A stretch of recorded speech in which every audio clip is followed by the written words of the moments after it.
Right now, a clock is ticking in Washington, D.C. Not toward an election, not toward a war. It's counting dollars. Roughly 38 trillion of them. For the first time in American history, the interest on U.S. debt is higher than the entire defense budget. The world's most powerful economy is now spending more on its past than on its future. This is not just a debt story. It's a structural shift in how America works. While headlines focus on the debt crisis, something physical is happening on the ground. Over the last 2 years, the United States has accelerated a process called reshoring. After decades of moving factories overseas, billions of dollars are now flowing back into domestic manufacturing. In Arizona, Ohio, and Texas, massive semiconductor and battery plants are nearing completion. The goal is simple: reduce dependence on fragile global supply chains. In this new era, economic security is no longer measured by how cheaply you can import goods, but by whether you can produce critical technology at home. But there's a problem. This transition is happening at the exact moment when America's debt is becoming dramatically more expensive. According to the Congressional Budget Office, by mid-2026, interest payments on federal debt are projected to exceed around $1.1 trillion per year. That reality has split economists into two camps. One side argues the U.S. is entering a period of fiscal constraint, where rising interest costs will slowly crowd out spending on infrastructure, research, and innovation. The other side believes this debt is being used strategically to build a new industrial base that could power growth for decades. Both arguments hinge on the same question: can this investment pay off before the interest bill becomes unmanageable? Globally, the picture is just as tense. While the BRICS nations and other global players are looking for ways to settle trade outside of the dollar, the U.S. remains at the center of the global financial system, with around 80% of trade still settled in greenbacks. Those who don't know about BRICS, the new global money system, you can watch this video. To understand the scale of this shift, we have to look at the numbers.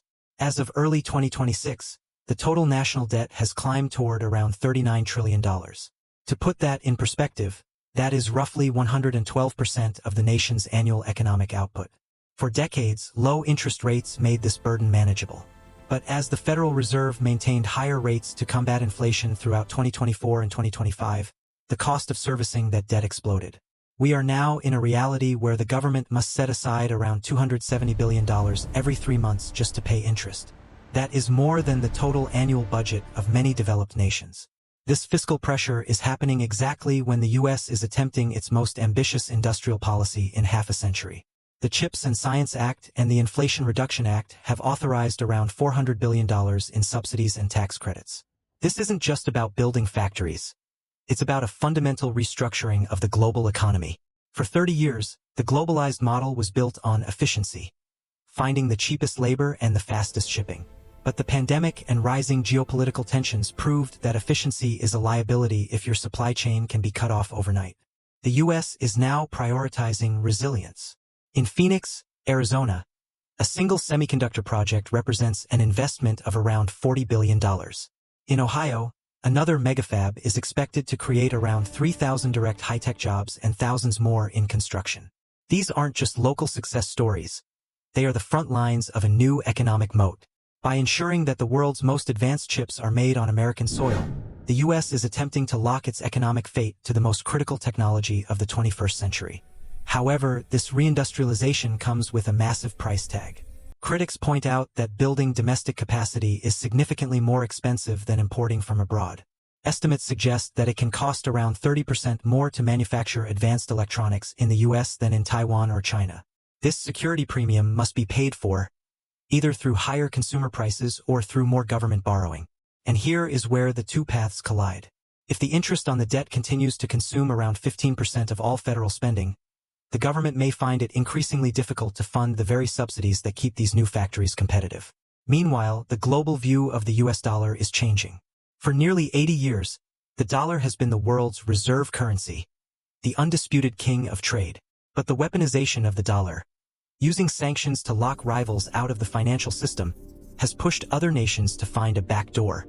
The BRICS Plus bloc, which now includes around 10 major economies, is actively piloting alternative payment systems. In 2025, around 20% of global oil trades were reportedly conducted in currencies other than the dollar. While de-dollarization is often exaggerated in the media, the data shows a gradual decline. The dollar's share of global foreign exchange reserves has slipped from around 65% a decade ago to around 57% today. This creates a high-stakes race. If the U.S. can complete its industrial pivot and remain the world's leader in AI and green energy, the demand for the dollar will remain high, regardless of the debt. But if the debt interest causes a domestic slowdown before these factories are fully operational, the world may look toward a more fragmented financial system. The American economy is no longer just a marketplace. It is an infrastructure project on a global scale. The outcome of this massive spending on domestic factories will determine if the country can maintain its position in a multipolar world. The numbers are staggering, but they represent a calculated gamble on the future of industrial production. As the debt continues to climb, the real story is found in the new factories rising across the Heartland. The global map is shifting, and the economic foundations we once took for granted are being rewritten. Every factory, every interest payment, and every trade deal is a move in a game where the rules are still being defined. If you want to understand the forces truly moving the world, make sure to like this video and subscribe. See you in the next one.